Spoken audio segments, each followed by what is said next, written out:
Ek wil sommer net vinnig voor ons begin, wil ek net steek julle hande uitnom asseblief, en dan wil ek net graag vir hom bid. Dus ag Here, dankie net vir die oggend, Here. Dankie vir Johanna, Here. Dankie vir sy lewe, Here. Dankie vir dit wat U tot dusver al in sy lewe gedoen het, Here. Here, ons eer U daarvoor, Here. Dankie vir sy gehoorsaamheid, Here. Dankie vir Johanna wat vanoggend hier is by ons, en ons het 'n opgewondenheid om te hoor, Here, wat U met hom gedeel het, Here. En ek is opgewonde oor die impak, Here, wat hy gaan los vir U koninkryk in Wellington vanoggend, Here. Ag, en ek sien sommer net, soos ek vir jou bid, sien ek regtig soos ek sien 'n huis wat kamers bykry. Ek sien hoe die Here jou huis vergroot, jou tentpenne skuif. En dankie daarvoor, Here. Dankie dat ek dit 'n seën oor sy lewe kan afbid, Here. En ag Here, mag hy van glorie tot glorie gaan, Here, soos wat hy U soek. In Jesus naam. Amen. Halleluja. Ons lig dit ons hande op na die hemel toe vir 'n oomblik as jy gemaklik is. Vader, ons dankie vir hierdie oggend, ons dankie vir hierdie naweek en vir dit wat U beplan oor die volgende paar sessies. En ek bid, Here, dat U daadwerklik 'n werk in elke hart sal begin. Here, ek bid dat daar vanoggend verandering sal kom in elke persoon se lewe. Here, ek bid vir die wat hopeloos is, dat hulle sal hoop kry. Die wat moeg is, dat hulle sal krag kry. Vader, ek dankie dat die Gees van God verfrissing sal bring vir elke persoon in hierdie gebou vanoggend. Dis my gebed in Jesus naam. Mag die vuur van God van hierdie oggend af sterker en sterker in ons lewe begin brand in Jesus naam. Amen. Kom aan, as jy lief is vir Jesus, skree 'n bietjie amen. Amen. Halleluja. Nou, ek moet jou waarsku van die begin af. Ek het in 'n Pinksterkerk groot geword en ek weet dis nie noodwendig almal se cup of tea nie, soos 'n Engelsman sal sê, maar ek is nou daai prediker. So ek wil graag hê dat die gehoor moet terugpraat met my. As jy like wat ek sê, skree amen. As jy nie like wat ek sê, skree shut up, maar skree net iets. Halleluja. Prys die Here. Maar dit is my so groot voorreg om vanoggend hier te kan wees, hier by julle in Wellington. Ek het vanoggend 3:15 uit Mosselbaai uit gery en omtrent 30 km uit Mosselbaai toe kom ek agter ek het my lisensie by die huis vergeet. Toe moet ek net maar omdraai. En ek ry toe terug Mosselbaai toe. Ek glip by die huis in en my vrou kry amper 'n hartaanval. Sy het nog iemand breek in. Dus ek sê van dis net ek. En ek kry my lisensie en toe ek so op 'n paar kilos uit Mosselbaai uit is, besef ek, maar ek het my skoene vergeet wat ek wou aantrek vanoggend. Ek het net so 'n paar trappertjies aangetrek omdat dit gemaklik is om mee te ry. So ek het my skoene wat ek vanaand wou aantrek nou aangetrek. So ek lyk bietjie vreemd, maar vergewe my, prys die Here. Maar dit is regtig 'n groot voorreg om hier te wees in Wellington. Dit is die tweede keer wat ek hier is en ek sê vir Hendrico, Pastor Hendrico, dit is my awesome, ek love hierdie gebou. Nou ek het die voorreg om in die grootste, mooiste kerk in die land te preek, maar ek dink hierdie is die coolste gebou ooit. En as ek 'n kerk eendag begin, sal dit so lyk. Ek love it. Ek wil vandag vra voor ons in die woord inspring, die van julle wat vanoggend hier is, wat van die begin van hierdie kerk af hier is, steek net jou hand op. Ek het net gesien wie van julle is dit. Well done, great. Ek wil vir julle sê, stiek met daai man, want hy gaan plekke heen. Die Here gaan hom oprig, die Here gaan hierdie kerk groei in hierdie dorp, en hierdie kerk gaan 'n ligstraal word vir Wellington. Sê amen. Amen, halleluja. Prys die Here. Ek is opgewonde, ek is dankbaar vir die geleentheid om agter hierdie preekstoel te staan. Ek hoor dit is 'n nuwe preekstoel, spesiaal vir die geleentheid. Prys die Here. Ek is bly ek het laas van hierdie wynvat af gepreek, maar die nuwe wyn het gevloei. Prys die Here. Halleluja. Ek wil ook regtig jou aanmoedig. Ons het vanaand weer 6 ure diens en dan môre aand 7 uur. En ek het 'n plan in my hart gehad vir hierdie 3 dienste en op pad van Mosselbaai af Wellington toe die Here my planne verander soos altyd. En maar ek wil jou graag uitnooi om al die dienste by te woon as jy kan. Dit is vanaand 6 uur en môre aand 7 uur. Ek gaan vanoggend 'n boodskap preek wat ek noodwendig aan die einde van sulke sessies sal preek. So ek begin bietjie agter so voor hom, maar ek wil jou aanmoedig om spesifiek môre aand hier te wees. Môre aand wil ek jou aanmoedig as jy kerk toe kom, bring 'n papiertjie en skryf jou gebedsversoek neer op daai papiertjie. Dit waarvoor jy die Here voor vertrou, in die area wat jy die Here voor vertrou vir deurbraak. Ons gaan môre op al daai papiere met gebedsversoeke hande lê en ons gaan God vertrou vir deurbrake.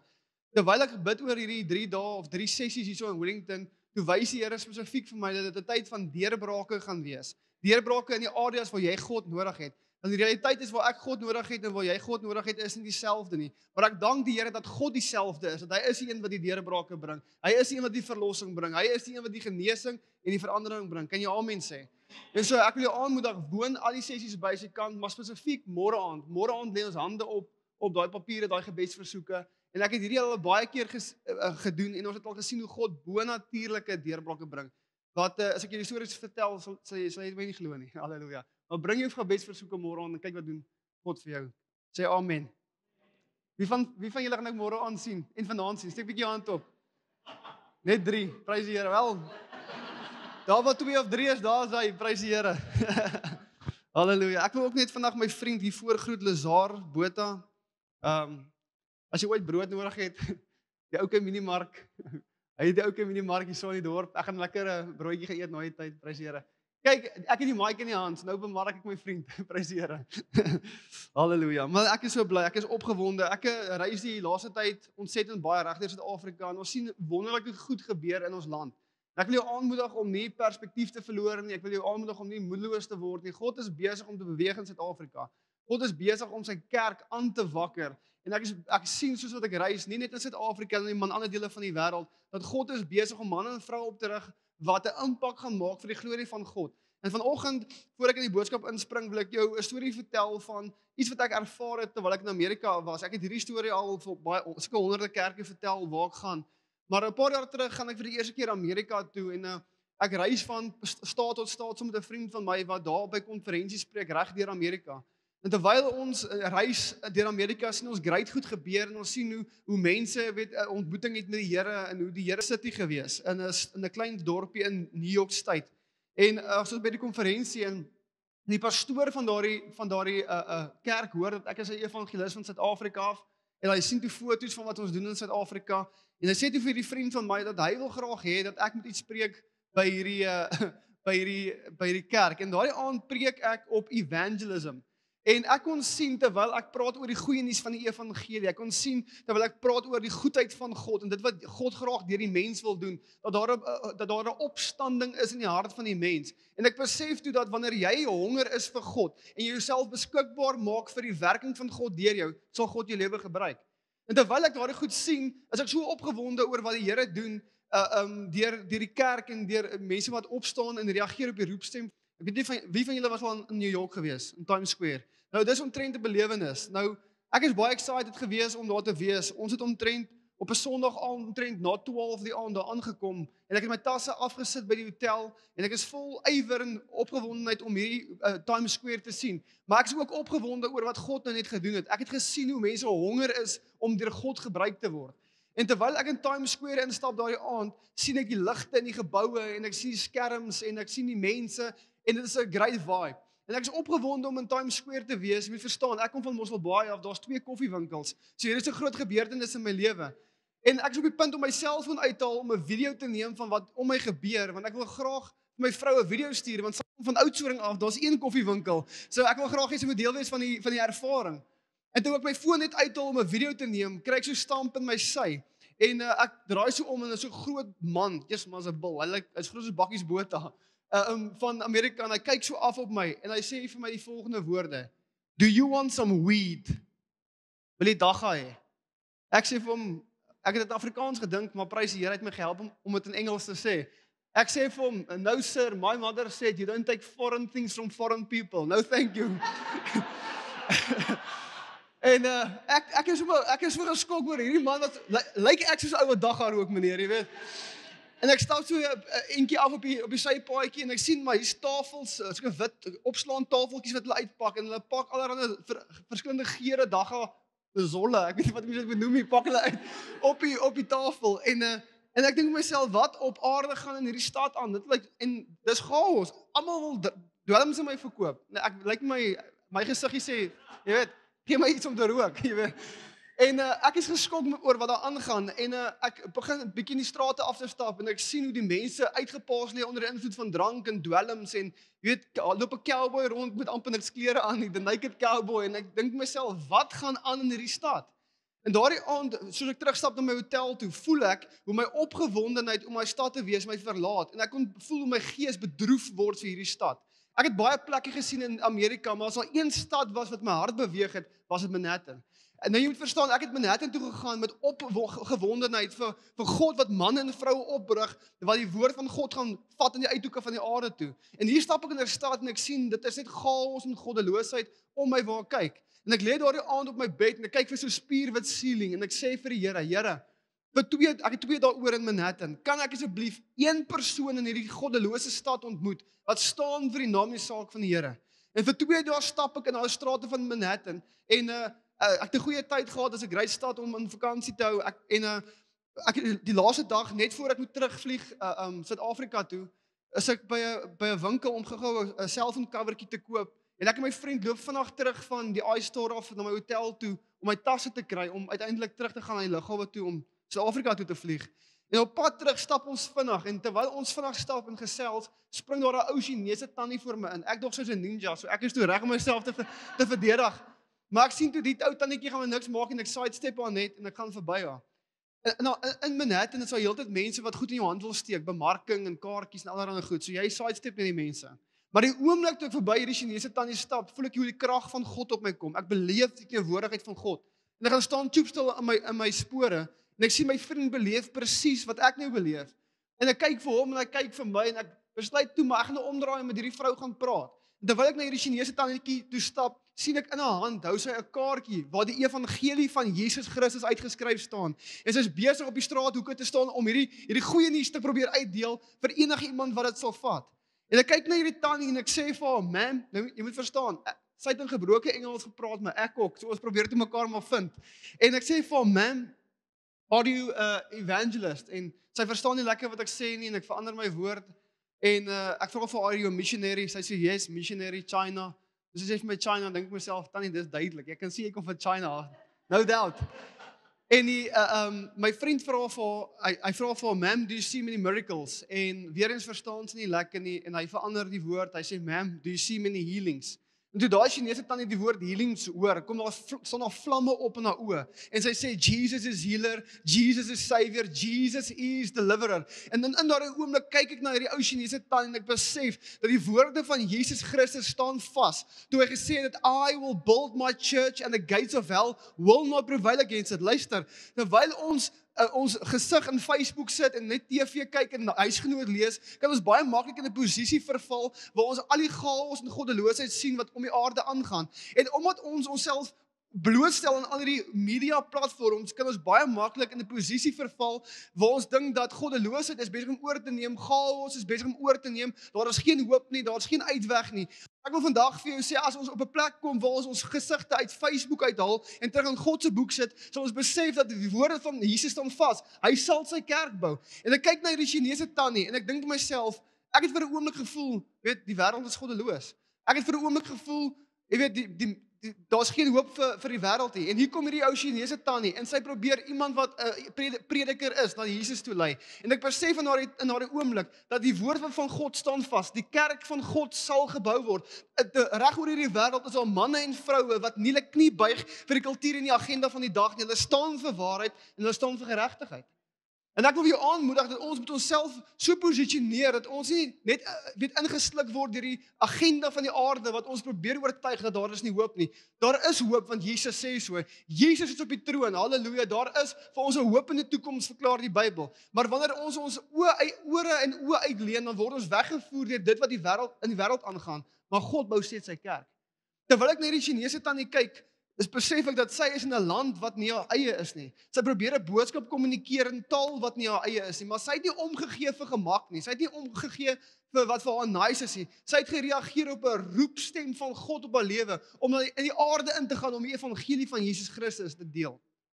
En ek wil vanoggend vir jou sê, kerk, dat daardie uitnodiging van die koninkryk van God word vanoggend uitgereik of uitgestrek na jou en my toe.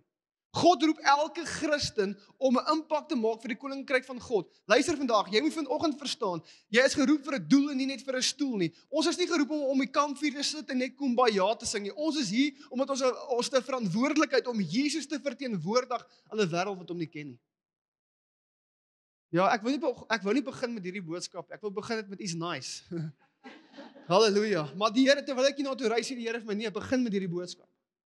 God wil manne en vroue oprig wat gaan reageer op die uitnodiging van God. Die realiteit is dit, vriende. Ons gaan op ons boue sit, in ons kerk Sondag vir Sondag en ons kan maar huis toe gaan en huil oor wat in die wêreld gebeur, wat in ons werkplek gebeur, wat in ons gemeenskap gebeur, of ons kan opstaan en reageer op die uitnodiging van God en ons kan in hierdie wêreld ingaan en verklaar dat Jesus red, hy verlos en hy doop nog met sy gees. Halleluja! Jesus is die verandering, maar hier is die waarheid. Die Bybel sê dat ons, die kerk, dra Christus in ons, die hoop van heerlikheid. Jesus wil bietjie uit jou uitkom, man. Hy wil bietjie mense om jou bereik. Kan jy amen sê? Ek sien party mense sit my net so en kyk, wie's die ou? Halleluja. Prys die Here. Ek wil net sê ek is nog baie rustig hoor. Halleluja. Jy weet, toe ek 10 jaar terug begin preek het ek 'n groot begeerte gehad om 'n prediker te wees van motivering en inspirering. Ek wou mense motiveer in hulle stap met die Here en ek wil hulle inspireer in hulle verhouding met die Here. En alhoewel dat goed oulik en mooi is en nodig is, het ek 10 jaar, 11 jaar later tot die besef gekom dat motivering en inspirering is oulik, maar dit hou net vir 'n oomblik, want jy môre dit weer nodig. Wat ons as die kerk van God nodig het, is nie noodwendig nog motivering en inspirering nie. Ons het transformering en aktivering nodig. Transformering om te lyk soos wat Jesus lyk en aktivering om te doen wat Jesus gedoen het. Jesus het gesê, you will do greater things than I have. Ons het 'n verantwoordelikheid, ons het 'n mandaat om nie net kerk te kom vir 3 liedjies en 'n boodskap en weet daar's 'n ander oom Dario de Wet. Hy het gesê baie kerke werk so. Jy sing 'n bietjie, preek 'n bietjie, gooi 'n tikkie en jy gaan huis toe. En dit is 'n tragies. Dit is snaaks, maar dit is tragies. Die Here roep ons na 'n plek toe waar ons effektief word vir die koninkryk en nie passief nie. Kan jy amen sê? Nou ek wil vanoggend 'n boodskap met jou deel en die titel van my boodskap is Nuwe Grondgebied. En ek wil vanoggend profeties verklaar oor hierdie kerk, dat hierdie kerk sal nuwe grondgebied vat in Jesus naam. As jy jou Bybel het, kan jy saam met my lees uit die boek van Joshua, hoofstuk 1, vers 2 en vers 4. Joshua, hoofstuk 1, vers 2 en vers 4. Ek weet nie of jy dit daar agter kan opsit nie. Die Bybel sê in die volgende woorde, hy sê, my knegt Moses is dood. Maak jy dan nou klaar, trek deur hierdie Jordaan, jy en hierdie hele volk, na die land wat ek aan hulle, die kinders van Israel, sal gee.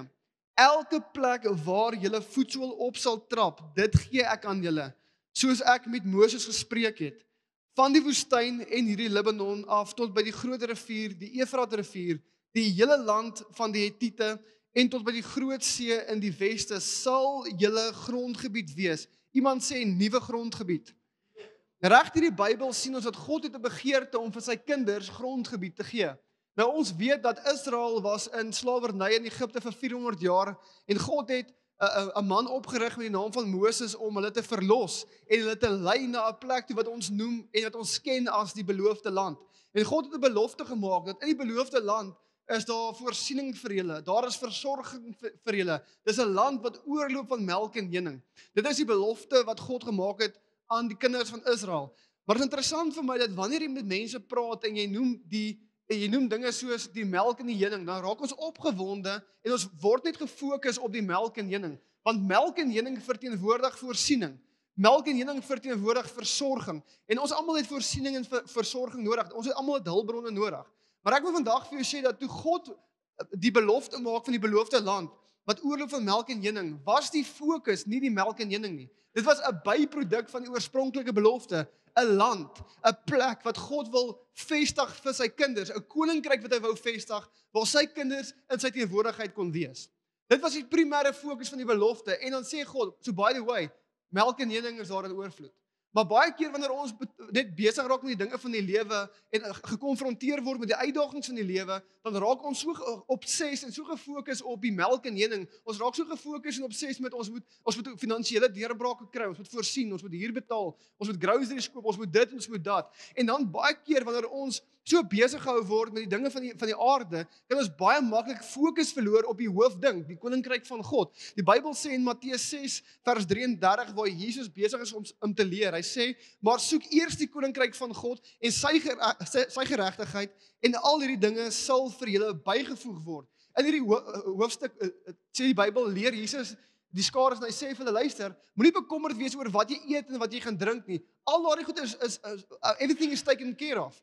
Alles sal voorsien word. Jou fokus moenie wees om melk en honing bymekaar te kry nie. Jou fokus moet wees om die koninkryk van God te soek vir jou lewe. En so as jy die koninkryk van God en sy geregtigheid eers sit en prioritiseer in jou lewe, so sal al die dinge bygevoeg word. Maar ons lewe in 'n tyd waar ons so consumed is en so gefokus is op die melk en honing dat ons die koninkryk van God neglect, nalat. En dan is die orde heeltemal mekaar. Maar ek wil vandag vir jou sê, kerk, dat wanneer ons fokus onverdeeld op die koninkryk van God is en die mandaat van die koninkryk en ons gebruik ons lewe om die koninkryk van God te bou en te verteenwoordig, dan kom die hemel agter jou aan en hy gee vir jou toegang tot hemelse voorsiening, hemelse beskerming in Jesus naam. Maar die vyand wil jou fokus afhaal van die belofte af en hy wil jou fokus sit op die goeders wat jy maand vir maand nodig het, melk en honing. God is nie 'n mens dat hy sou lieg nie, hy's 'n waarmaker van sy woord. As hy gesê het hy gaan vir jou sorg, gaan hy vir jou sorg. Die vyand wil ons aandag afkry. Die vyand bring ons in 'n plek waar ons konstant elke maand vir die Here vra, Here, is U nie lief vir my nie? Here, gaan U nie sorg vir my nie? En God is soos ek het gesê, my woord is die waarheid, my woord is die hoogste gesag. As jy die koninkryk van God prioritiseer, sal alles bygevoeg word. Kan jy amen sê? Hoor gou wat sê Matteus 26 vers 69 tot vers 75. Die opskrif van hierdie gedeelte is Jesus deur Petrus verloon. Hy sê die volgende woorde: En Petrus het buitekant gesit in die binneplaas van die paleis, en 'n sekere diensmeisie het na hom gekom en gesê, jy was ook by Jesus die Galileër. Maar hy het dit voor almal ontken en gesê, ek weet nie wat jy sê nie. En terwyl hy uitgaan na die poort toe, sien 'n ander diensmeisie hom en sê aan die wat daar was, hierdie een was ook by Jesus die Nasareëner. En met 'n eed ontken hy dit. Ontken hy dit weer. Ek ken die man nie. So Petrus is in 'n situasie waar hy wegvlug. Jesus is gevange geneem. Hy word hy's op pad na die kruis toe en die disippels spat dit mekaar uit.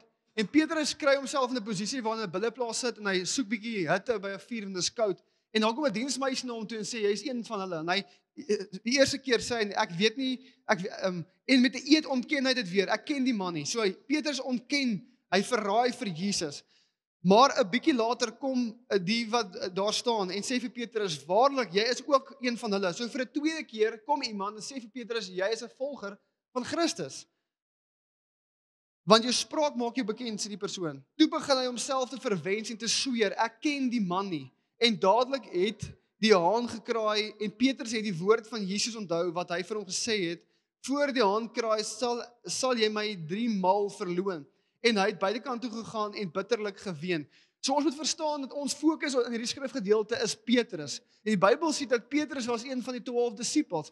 Petrus het geloop saam met Jesus, hy het geleef saam met Jesus. Hy het die eerstehandse ervaring gehad van wie Jesus was. As daar iemand was wat vir Jesus geken het, was dit Petrus. Hy het gesien hoe Jesus die blinde oë oopmaak van mense. Hy het gesien die dowe ore oopgemaak word. Hy het gesien hoe wonders en tekens gedoen word deur die hande van Jesus. So met ander woorde, Petrus het eerstehands 'n ervaring gehad en gesien wie hierdie man Jesus was.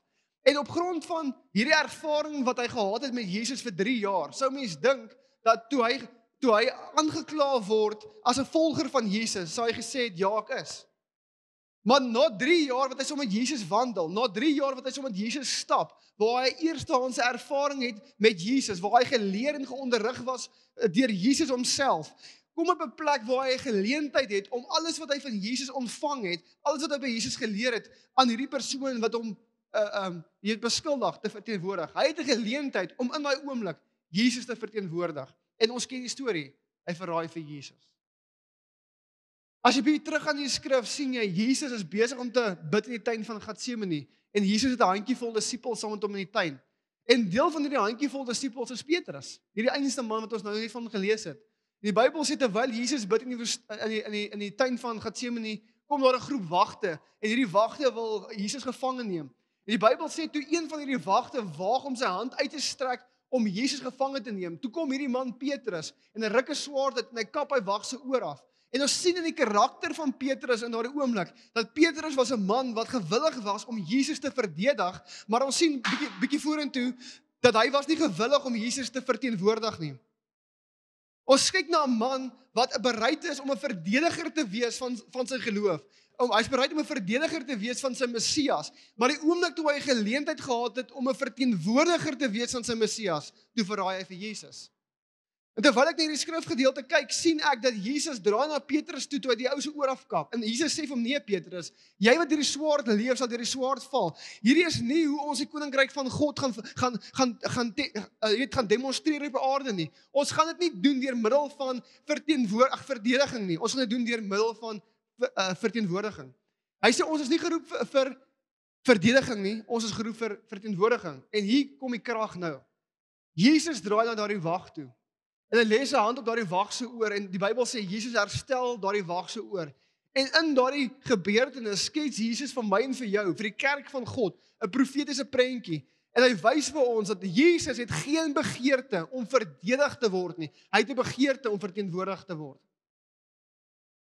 As Jesus verdediging wou gehad het, kon hy op die legioene van engele geroep het wat reg gestaan het at his command. Maar jy moet vandag verstaan, Jesus was op 'n missie in die aarde gewees. Die Bybel sê, toe Jesus se bediening begin het, het hy gesê, bekeer jou want die koninkryk van God het naby gekom. Jesus het gekom na die aarde toe om 'n koninkryk te kom voorstel op die aarde, om sy Vader te kom demonstreer op die aarde. So hy was nie beweeg gewees deur mense wat hom aanval, kritiseer of beledig nie. Hy is nie om homself te verdedig nie. Hy het gekom om sy Vader te verteenwoordig.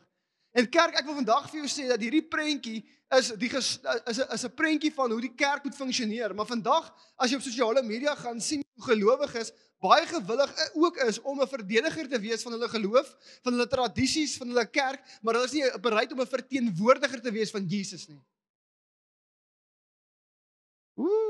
3 amens. As jy op sosiale media gaan, dan sien jy hoe gelowiges ook soos Petrus gewillig is om hulle swaard uit te ruk, die Bybel, om mense reg te ruk en reg te help en ore af te kap. Ons verdedig waarvoor ons staan. Ons verdedig wat ons glo. Ons verdedig wat ons dink reg is. Maar ek wil vandag vir jou sê dat jou fokus is nie om jou roeping eerder is nie om 'n verdediger van God te wees nie. Hy het nie verdediging nodig nie. Ons roeping as die kerk van God is om 'n verteenwoordiger van Christus te wees, om in hierdie wêreld in te gaan om te laat die mense te laat weet en verstaan dat daar is 'n God wat red, verlos en vrymaak. Maar ons wil nooit op 'n plek kom waar ons effektiewe verteenwoordigers is van God as ons konstant op ons agtervoete is en verdedigers wil wees nie. Nou ek weet daar gaan nou baie mense vir my sê, Johanrey, ons moet ons geloof verdedig. Ons moet verdedigers wees van wat ons glo. En jy's reg. Die Bybel sê dat jy moet in 'n posisie wees, jy moet volwasse genoeg wees om 'n antwoord te kan gee in seisoen en buite seisoen. Maar as ons wil grondgebied vat vir die kerk van God, as ons wil grondgebied vat vir die koninkryk van God, gaan ons dit nie doen deur middel van verdediging nie. Ons gaan dit doen deur middel van verteenwoordiging. Hoeveel van julle like rugby? Kyk, ons almal like rugby. Prys die Here. Ons dank die Here vir Andrei Pollard. Ons dank die Here vir al hierdie ouens. Maar as jy rugby verstaan, dan sal jy weet dat jy gaan nie 'n world champion team kan wees as jy net 'n span is wat net verdedig nie. Jy gaan nie jouself na die doellyn toe kan verdedig nie. Dis jy die Stormers is nie. Maar as jy die game verstaan, sal jy weet dat jy moet jou vermoëns om die game te kan speel verteenwoordig. En dit is hoe jy grondgebied vat en vorentoe gaan. En baie van ons in die geloof is konstant op die agtervoet waar ons konstant wil verdedig wat ons glo, verdedig wat ons oortuigings is, verdedig wat ons kerk se manier is. Ons is besig om konstant alles te verdedig. En die vyand hou ons besig met mekaar en met allerlei nonsens en sinnelose debatte op sosiale media. Kerk, ek wil vandag vir jou sê, God roep ons na 'n volwasse plek toe in hom waar ons die begeerte neerlê om onsself te verdedig en waar ons die begeerte opneem om 'n verteenwoordiger van God te kan word. Luister vandag vir my, die Bybel sê die wêreld wag op die openbaarmaking en die seuns en dogters van God. Daar's 'n wêreld wat hopeloos is, wat gebroken is, wat stikkend is, en terwyl hulle wag vir die kerk van God om hulle te bereik, is ons konstant besig om ons oortuigings met mekaar te debatteer en oor te stry en te beklei en te verdedig. Maar God roep ons na 'n volwasse plek toe waar ons begeertes van verdediging neerlê en opstaan en sê, Here, ek gaan reageer soos 'n ou tannie, as Chinese tannie, om my geloof, dit wat Christus vir my en in my kom doen, te verteenwoordig in 'n wêreld wat hom nie ken nie. Kan jy amen sê? Halleluja. Ek wil graag 'n skrifgedeelte vir jou lees uit Handelinge 2 vers 14 tot vers 18. Die opskrif van hierdie gedeelte is toespraak van Petrus op die Pinksterdag. So ons kyk nou weer na Petrus. So in hierdie gedeelte wat ek nou vir jou wil lees, die Bybel sê, Jesus het dood gegaan en het weer opgestaan en net voor hy opvaar hemel toe sê Jesus vir die disippels, gaan na Jerusalem toe, gaan wag in die bovertrek vir die belofte van die Heilige Gees om te kom. En dis presies wat ons nou hier gaan lees.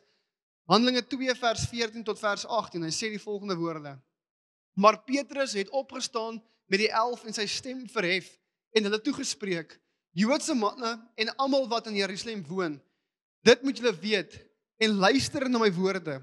Hierdie mense is tog nie dronk soos julle dink nie, want dit is nog maar die 3de uur in die môre.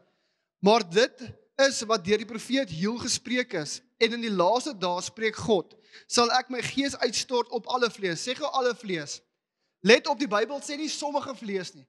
God se wil is nie om 'n selektiewe groepie mense te gebruik, die pastoor of die dominee of die profeet nie. Nee, God wil sy gees uitstort oor alle vlees. Wat is die doel van die uitstorting van die Heilige Gees? Om mense te bekragtig om gebruik te word deur God. Kan jy amen sê? Op alle vlees. Laat ek net my plek kry. Op alle vlees. En julle seuns en julle dogters sal profeteer en julle jongelinge sal gesigte sien en julle ou mense sal drome droom en ook op my diensknegte en diensmaagde sal ek in daardie dae van my gees uitstort en hulle sal profeteer. So hier in hierdie skrifgedeelte is Petrus besig om kragtig te preek. Hierdie man wat 'n verraaier was van Christus, hierdie man wat 'n verdediger was van Christus, hy kom op 'n plek waar hy in 'n heel ander kapasiteit opstaan. Die Bybel sê dat mense het hom beskuldig, Mense het vir Petrus en die disippels beskuldig en sê hulle is dronk, hulle het 'n bietjie wyn gevat. En hierdie man staan op, bold, hy staan op met selfvertroue, hy staan op en hy preek die woord van God kragtig aan hierdie mense. En ek kyk na Petrus en ek wonder by myself, wat het met Petrus gebeur? Hoe het hy gegaan van 'n man wat 'n verdediger was na 'n man wat 'n verraaier was en dan nou uiteindelik kom op 'n plek waar hy 'n effektiewe verteenwoordiger is van Christus? Wat het oor sy lewe geloop? Wat het met hom gebeur? Wel, die Bybel sê die uitstorting van die Heilige Gees het plaasgevind. Petrus het die Heilige Gees ontvang en die oomblik toe die Heilige Gees kom, die Bybel sê in Handelinge 1 vers 8 en jy sal krag ontvang as die Heilige Gees op jou kom. En dan as jy die krag kry, waarvoor is die krag? Om 'n verteenwoordiger te wees, om 'n getuie te wees in Jerusalem, Judea, Samaria, na die uithoeke van die aarde toe. Petrus kon effektief Christus verteenwoordig, want hy het dit nie gedoen in sy eie vermoëns of met sy eie insig nie, maar hy het staat gemaak op die krag van die Heilige Gees. En vandag is daar baie mense wat 'n begeerte het om 'n verteenwoordiger te wees van Christus, maar dit nie die krag nie. Maar ek wil vandag vir jou sê dat die goeie nuus is dat jy hoef nie staat te maak op jou eie krag, jou eie insigte en jou eie vermoëns, wysheid en kennis nie, want daar is vandag 'n hoër krag, die krag van die Heilige Gees wat tot my en jou beskikking is. Hy wil jou bekragtig en jou bemagtig om 'n effektiewe getuie te wees. Petrus kon nie, al wou hy. Kyk, toe Petrus Jesus verraai, hy was lief vir Jesus. Toe hy die swaard uitdruk om Jesus te verdedig, hy het gedoen omdat hy lief was vir Jesus. Maar hy het nie die krag gehad om 'n verteenwoordiger te wees nie, want die Heilige Gees moes kom. En ek wil vandag vir jou sê, ons leef in 'n tyd en 'n era waar die Gees van God reeds uitgestort is en waar hy nog steeds uitgestort word. Ek en jy het toegang tot 'n krag. Die probleem vandag is as jy met baie gelowiges praat. Ek praat nou met 'n oom, ek vra hom hoe gaan dit? Hy's nie arm maar geduldig. As jy met mense praat, dan kom jy agter dat baie gelowiges is moeg en moedeloos. En wanneer jy tyd vat om met hulle te sit en te praat, dan kom jy agter dat ons is moeg en ons is moedeloos omdat ons op ons eie kragte en ons eie insig te staat maak. Dit put ons uit. Ek gaan vanaand 'n bietjie preek oor dit ook, oor daai moegheid. So ek kom vanaand, dit gaan lekker wees. Maar ons is moeg en ons is uitgeput, want ons maak staat op ons eie insigte, ons eie wysheid, ons eie vermoëns. Die boek van Spreuke sê, lean not on your own understanding, but in all your ways acknowledge God. Ken hom in al jou weë en hy sal jou pad gelyk maak. Jesus sê, as jou las swaar is en jou juk hard is, dan draai jy aan die verkeerde las en die verkeerde juk. Want hy sê, my juk is sag en my las is lig. Die probleem is, ons dra goed rond wat swaar is en hard is en moeilik is, wat ons moeg maak en mat maak, omdat ons nie die tyd vat om die woord van God ryklik in ons te kry nie, waar ons nie tyd maak om op die Gees van God, soos die Engelsman sal sê, te rely nie. Ons maak staat op onsself. Ons het die antwoorde. En dan kry jy jouself in 'n plek waar jy uitgebrand is, waar jy depressief is, waar jy angstig is en waar jy hopeloos is, terwyl daar 'n krag vir my en jou beskikbaar is, die Heilige Gees. Halleluja. Jy weet, ek travel die hele tyd van plek tot plek. Ek travel na 3-4 provinsies toe amper in 'n week. Elke week, die hele tyd. En daar's nie 'n manier dat ek dit kan volhou sonder die krag van die Heilige Gees nie. Daar is nie 'n manier nie. Daar's nie 'n manier dat daar's van julle wat in hierdie kerk vanoggend sit wat besigheid doen en jy's onder baie druk. Ek wil vandag vir jou sê, jy kan daai druk nie jy op jou eie dra nie. Dis die krag van God wat jou gaan regop hou. Dis die krag van God wat jou die insig gaan gee en die wysheid gaan gee om effektief te kan wees. Kan jy amen sê? Ons moet staat maak op die krag van God. En Petrus het op 'n plek gekom waar hy eers staat gemaak het op sy eie vermoë om 'n swaard rond te swaai. En toe maak hy staat op sy eie vermoë, jy weet, om weg te hardloop van Christus af en hy verraai vir Christus. Maar toe die krag van die Heilige Gees kom, sê die Bybel, toe kan hy effektief vir Jesus verteenwoordig. Hoor gou wat sê die Bybel in die boek van 2 Korintiërs 5 vers 20. Ek wil hom graag in 'n Engelse vertaling vir jou lees in die ESV translation. Paulus skryf hier in 2 Korintiërs en hy sê die volgende woorde. Hy sê, therefore, we are ambassadors for Christ, God making his appeal through us. We implore you on behalf of Christ, be reconciled to God. So Paulus skryf en hy sê, we are ambassadors of Christ. As jy 'n gelowige is, as jy sê dat jy's 'n Christen, jy's 'n volger van Christus, dan is jy 'n ambassadeur van die koninkryk van God. Dan sê hy we are ambassadors for Christ. Dan sê God making his appeal through us. God is besig om wie die uitnodiging uit te reik aan die wêreld deur ons. Maar dit word geblok deur ons omdat ons onbeskikbaar is en ongewillig is om verteenwoordigers te wees. Maar ons sal eerder tyd vat om verdedigers te wees. Kerk, ek wil vandag vir julle vra, wie dink jy het 'n groter impak gemaak op daardie wag se lewe? Petrus toe hy sy oor afkap of Jesus toe hom genees? Obviously Jesus. Ek wil vandag vir jou sê, 'n wêreld wat stikkend is en gebroken is en hopeloos is en wat nie die Bybel verstaan nie, wat nie God ken nie, gee nie om oor jou Bybelkennis nie. Hulle gee nie om oor hoe slim jy dink jy is nie. Wat hulle desperaat soekend na is die liefde van Jesus. Wat hulle desperaat na soekend is genade en verdraagsaamheid en hoop. En as ons gaan rondstop in ons Bybels en mense dit oor die kop wil slaan, dan gaan ons die wêreld net verder wegdryf. Maar wanneer ons op 'n plek kom waar die hart van God in ons is en waar ons deur die lens van Christus na mense kyk en kompassie het vir mense en liefde het vir mense, halleluja, dan gaan ons die liefde van God demonstreer aan daardie mense. The Bible says it is the goodness of God that leads to repentance. Dis die goedheid van God wat tot bekering bring, nie ons wat mense wil regklap by die Bybel nie. Die Bybel sê dat die kerk van God, Petrus hulle, die disippels hulle, het grondgebied gevat. Toe die Heilige Gees kom en toe hulle effektiewe verteenwoordigers was. As ons gaan sit en moan oor wat in die wêreld aangaan, dan gaan ons lank moan.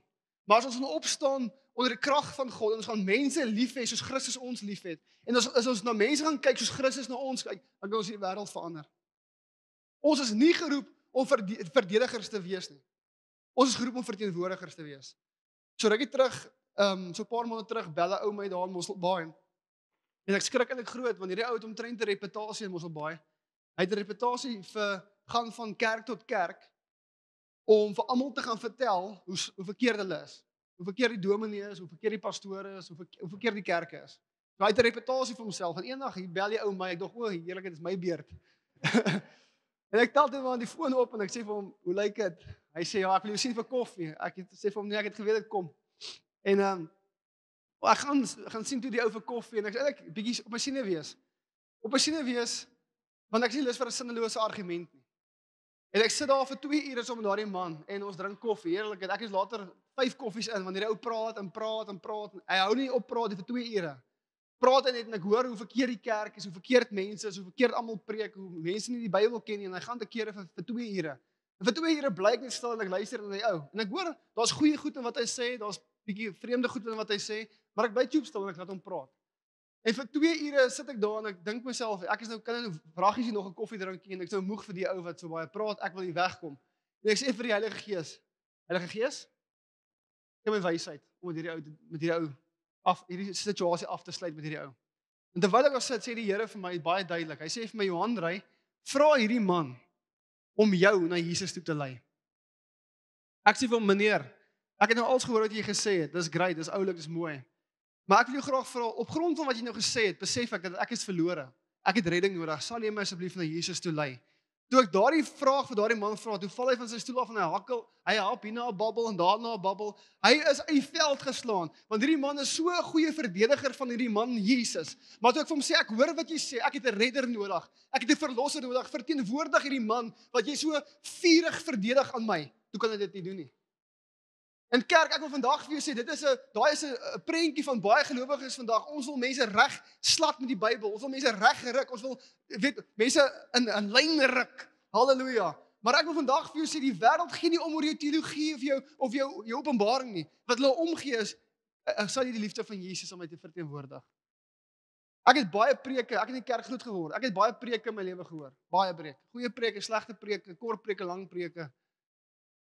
Baie goeie worship musiek. Daai het 'n impak op my gemaak, maar dit het my nie verander nie. Wat my verander het, is toe ek die liefde van Jesus ervaar het. Halleluja. Daar's 'n ou Pinksterkoortjie wat sê, liefde red my. Halleluja, liefde red my. Toe alles van hoopig was, toe red liefde my. Ek was 16 jaar oud gewees op die punt om selfmoord te pleeg. My lewe het uitmekaar geval. My pa het weggeloop met 'n ander vrou. Ons het in armoede in verval. Eskom het ons krag afgesit. Dit was nie load shedding nie. Ons het nie geld gehad nie. Ons was in 'n baie slegte posisie gewees. Alles het uitmekaar uitgeval. En ek het op daai stadium 16 jaar preke gehoor, een na die ander, Sondag vir Sondag.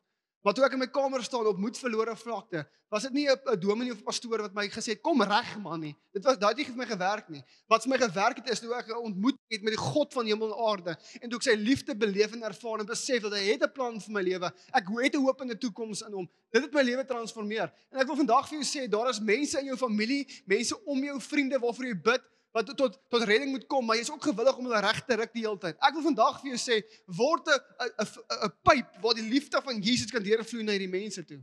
God wil jou lewe gebruik om die gemeenskap en die mense om jou te beïnvloed met sy liefde. Dit is die liefde van Jesus wat verandering bring. Dit is die genade van God wat transformasie bring. Dit is die goedheid van God wat mense tot bekering bring. Kan jy amen sê? Halleluja.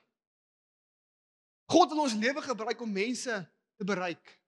Hy wil ons gebruik om, weet jy, daar's 'n rukkie terug, kom maar 'n tannie na my toe. Daar ergens in Limpopo, nee, is in Tannie. Tannie is in Limpopo, nee. Ja, in Limpopo. Kom maar 'n tannie na my toe. En so ek is op soveel provinsies, ek weet baie keer nie waar ek is nie. Maar 'n tannie kom na my toe na gepreek het en sy sê vir my, en ek kon sien, hier is sy's 'n ouma. En ek kon in haar oë sien dat sy's bekommerd vir haar kleinkinders. Haar kleinkinders is op 'n baie gevaarlike plek. Hulle is met baie verkeerde goed in mekaar. En ek kan in haar oë sien hoe hierdie tannie bekommerd is vir haar kleinkinders. En ek kan nie uitroep in haar oë sien vir haar kleinkinders dat daar moet redding en verlossing kom na haar kleinkinders toe. En sy sê vir my, Johandra, jy moet asseblief bid vir my kleinkinders. Johandra, jy moet asseblief, kan jy nie stuur vir hulle 'n WhatsApp, Johandra, kan jy nie hulle video call mos ook. Kan jy nie video call nie? Die tannie probeer my oortuig om in te spring om iets te doen vir haar kleinkinders. Sy's desperaat vir haar kleinkinders se redding. Desperaat. Ek kan eers dink ek, die tannie gaan nou lank praat met my, ek moet gaan na die volgende plek toe. Maar kyk in hierdie tannie en ek sien die kompassie wat sy het vir haar kleinkinders. En die desperaatheid wat sy het vir haar kleinkinders. En terwyl ek na haar kyk en ek luister na haar storie, praat die Here met my. En die Here sê vir my so duidelik. Die Here sê, Johandra, hierdie tannie is die antwoord op haar eie gebed. En ek sê vir haar tannie, die Here sê vir my, ek moet vir jou sê, jy is die antwoord op jou eie gebed. En sy skrik eintlik, sy sê nee, wat moet ek doen? Ek sê jy moet jou kinders bel. En jy moet hulle vertel dat Jesus is lief vir hulle, dat daar is 'n hoop vir hulle. Hulle hoef nie soos hulle pa en hulle ma te wees daar. Hulle het 'n hoop in 'n toekoms in Christus. Gee hulle die gospel. En sy sê nee, ek kan nie dit doen nie. Ek sê jy kan dit doen. En ek kom ek bid vir jou en ek bid haar, Jesus en die Heilige Gees oorweldig haar. Sy's op die foon en sy lei haar kinders aan die kleinkinders aan die Here toe. Ek wil vandag vir julle sê, baie keer sit ons in situasies waar ons sien my man is besig om die klits kwyt te word. My vrou is met verkeerde goed besig. My kinders is met verkeerde goed besig. En ons bid dat iemand anders sal kom en alhoewel dit goed en mooi is, wil ek vandag vir julle sê, baie keer is ons die antwoord op ons eie gebed. Ons wil nie die verteenwoordiger wees van Christus. Ons bid, Here, stuur 'n verteenwoordiger. Dan is God soos, jy's die hoof van jou huis. Lei jou kinders na Jesus toe. Jy's die hoof van jou huis. Vertel jou vrou dat jy's lief vir haar, daar's 'n hoop vir haar, daar's 'n plan vir haar. Sy hoef nie in depressie te ly nie. Wees die man wat ek jou geroep het. Wees die ma wat ek jou geroep het. God wil my en jou gebruik. Hou op wag vir Superman, Batman, Iron Man en Spider-Man. Halleluja. Daar's net een man en dit is Jesus. En daardie Jesus wil deur jou die wêreld na homself te bring. Kan jy amen sê? Halleluja. Ek is passievol oor hierdie spesifieke boodskap. En ek kom nog 'n bietjie hard oor, maar jy moet vandag verstaan, ek is passievol want ek was 16 jaar oud, 15 jaar oud, hopeloos, gebroke stukke, niemand het my bereik nie. Ek het in die kerk groot geword. tussen kerkgangers en my lewe het uitmekaar geval. Niemand het na my toe gekom om Jesus met my te deel nie. So ek is passievol hieroor, want daar buitekant hierdie kerkgebou, hierdie mooi gebou, is daar jong Johannes wat hopeloos is, stikkend is en gebroken is. En hulle wag vir my en jou, die kerk van God, om te reageer op die roepstem van Jesus, om uit te gaan en vir hulle te vertel, jy het 'n hoop in die toekoms. Jesus het vir jou gesterf, vir jou sonde, sodat jy kan vry wees, sodat verlossing na jou lewe toe kan kom. Halleluja.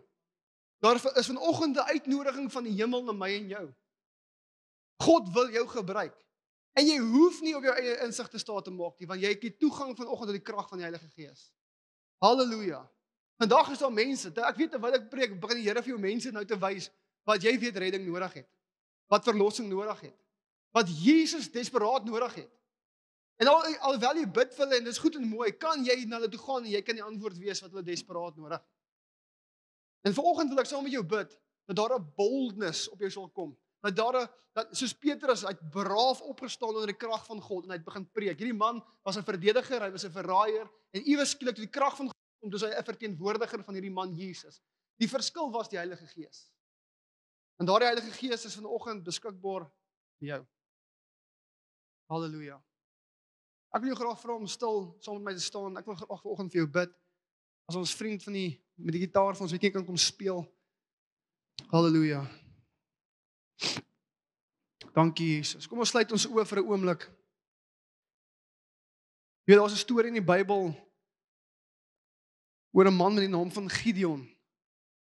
Ek hou van hierdie storie want die Bybel sê dat daar's chaos in Israel. Hulle het 'n vyand met die naam van die Midianiete en die Midianiete kom en hulle skep chaos en verwoesting vir Israel, vir God se mense.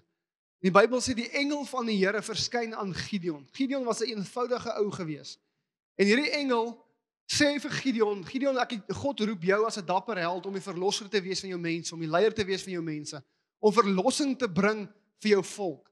En ek hou van hierdie storie want Gideon se reaksie op dit wat die engel vir hom sê, is die reaksie van baie mense wanneer hulle ook die roep van God op hulle lewe ervaar. En hy sê nee, ek is te gering, ek is te eenvoudig en hy gee 'n lang lys van redes hoekom hy nie die ou is vir die job nie. En vanoggend sit hier van julle en ek wil vandag vir julle sê elkeen van julle in hierdie kerkgebou, elke persoon is geroep om deur God gebruik te word. God wil deur jou werk, God wil deur jou vloei. Maar ons verskonings is soos die van Gideon. Ek kan nie praat nie. Ek is te gering.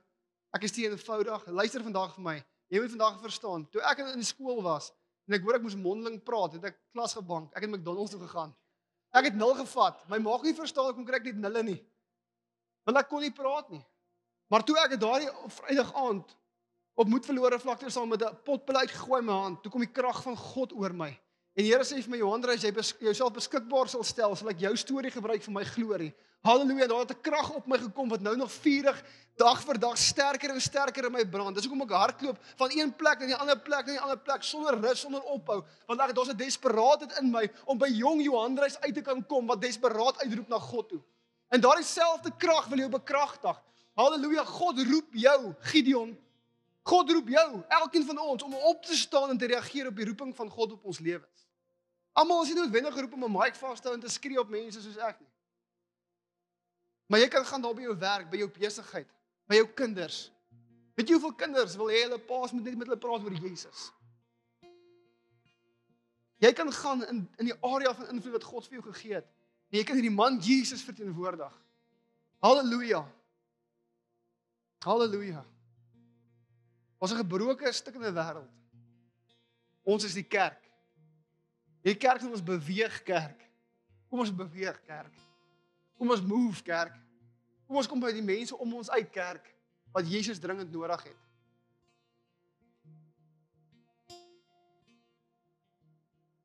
Halleluja. Halleluja. Dit is die liefde van Jesus wat verandering bring. Dit is die goedheid van God wat verandering bring. Ek het so 'n hele rukkie terug, was ek op 'n vlug gewees na 'n klein lughawe toe en ek het 'n ou daar gekry. En ek het vir my koffie gekoop. Ek sien die ou en ek voel my hart koop net vir die ou koffie. En dis 'n weird ding want ek's altyd gejaag op 'n lughawe, maar ek voel koop vir die ou 'n koffie. Ken hom nie, hy ken nie my nie, ek ken nie hom nie, ek koop vir my koffie. En ek's in hierdie klein dorp en ek preek en 2 dae later is ek op weer op 'n vliegtuig en ek sien weer die ou en ek dink myself, man, ek koop vir hom weer koffie. Ek koop vir die ou weer koffie. En hy kan sien hy het al 'n vraagteken op sy gesig. Hoekom sal hierdie ou nou heeltemal my koffies koop? Maar ek voel my hart bless hierdie ou net. Ek op 'n vliegtuig gaan weg. Paar maande later word ek weer genooi na daai dorp. Ek land, ek sien weer die ou. Ek sê vir my, hoe gaan dit? Hier is jou koffie. Ek koop vir my koffie. En hierdie ou begin te wonder oor my. En hy kry my naam in die hand en hy gaan soek my op en hy sien dat ek's 'n prediker en ek preek oral en hierdie ou gaan toe na die kerk toe waar gepreek het. Ek sien nou alweer weg, maar hierdie ou gaan toe na hierdie kerk toe. En hy raak deel van die kerk. Hy word gered, gedoop. Hy word gevul met die Heilige Gees, sy lewe word getransformeer en hulle vra vir hom, wat het gemaak? Hierdie ou, want dit is 'n goddelose mannetjie gewees, het ek gehoor. Hulle vra vir hom, wat het gemaak dat jy halleluja na hierdie kerk toe kom? En hy sê, daar was 'n pastoor gewees. Want ek nie geweet as 'n pastoor, hy het net geland en vir my koffie gekoop. En ek het gedink, hoekom sal iemand vir my iets wil gee? Hoekom sal iemand vir my 'n koffie wil koop? En toe koop hy vir my weer koffie en toe weer koffie. En toe gaan soek ek wie die man is, toe sien ek die man preek. En toe kom ek na die kerk toe waar ek gesien het hy preek. En vandag dien daai man vurig die Here oor ek wat net vir my koffie gekoop het. Hy het iets ervaar van die hart van God, net deur 'n stap van gehoorsaamheid. Ek wil vandag vir jou sê kerk, een stap van gehoorsaamheid red 'n siel. Een stap of een demonstrasie van God se liefde, God se barmhartigheid, God se vrygewigheid. Daai koffie het my R30, wel R90 na 3, maar R90, halleluja gekos. En daai R90, daai saad in daai ou se lewe, daai vriendelikheid het gelei tot redding van daai siel. Vandag is hy vurig in die kerk, besig om die wêreld aan die brand te preek. Halleluja. Prys God. Die Here wil jou lewe gebruik. Kom ons buig ons hoofde terwyl ek vir ons bid vanoggend. Here, ek dank U in hierdie plek vir elke ambassadeur van Christus wat vanoggend hier voor my staan. Here, ek dank U vanoggend dat U 'n diep begeerte in elke hart sal wakker maak om 'n verteenwoordiger van U te wees. Here, dat die begeertes wat ons het om heeltyd ons punte te verdedig, ons oortuigings te verdedig, dat daai begeertes doodgaan, dat daar 'n diep begeerte in ons binneste sal opstaan vanoggend om 'n verteenwoordiger te wees van Christus, 'n verteenwoordiger van Christus aan ons vroue, aan ons kinders, aan ons mans, aan ons gemeenskappe. Here, ek dank U dat die vuur van God in ons binneste sal brand soos wat die profeet gesê het, dat ons nie kan stil bly nie. Vader, ek dank U dat ons al drome droom, dat ons al visioene sien, dat daar 'n vuur in ons binneste aan die brand gesteek sal word om mense te bereik met die goedheid van God, Here. Ek dank U dat ons vanoggend huis toe gaan met 'n vuur in ons binneste. Dat ons mense sal sien deur die lens van Christus. Dat ons mense nie sal sien as sondaars nie, as hopelose individue nie, maar dat ons sal sien, dat ons na mense sal kyk en hulle sal sien as potensiële siele wat tot bekering kan kom, Here. Halleluja, ek bid vandag, Here, dat ons harte gevul sal word met liefde, met verdraagsaamheid, met geduld, met vrygewigheid. Here, dat al hierdie goeders wat U in ons gees deponeer, uit ons uit sal kom in 'n wêreld toe wat dit desperaat nodig het, Here. Ek dank U, Here, dat ons vanoggend besef dat ons is die antwoord op die probleem. Ons is die antwoord op die vrae wat die mense vra, Here. Gebruik ons lewens. Ek bid vandag, Here, dat elke persoon in daardie oomblik, wanneer die geleentheid na vore kom, die woorde sal hê om te sê, die wysheid sal hê om te sê. Heilige Gees, ek dank U dat U hulle sal leer en sal lei in alle waarheid, dat U vir hulle die weg sal wys, Here. Ons eer U daarvoor, Here. Steek ons harte aan die brand. Om na daai familielede toe te gaan, wat ons weet die Here nodig het.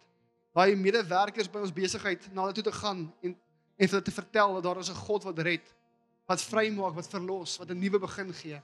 Halleluja. Ek bid, Here, dat hierdie nie net 'n boodskap sal wees, soos elke ander Sondag wat ons net huis toe gaan nie.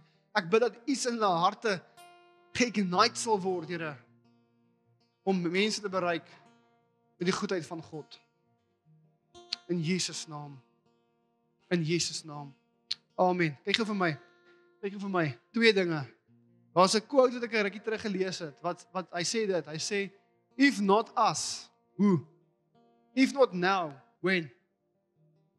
Jesus het gesê in die Engelse vertaling sê hy, let us work while it's still day, because night is coming when no man can work. Dit beteken die tyd loop uit. Ons het 'n werk om te doen. We've got a job to do. Kan jy amen sê? Dis die eerste ding. En die tweede ding is, ek hoop ek sien jou vanaand. Mag die Here jou seën. Bye bye.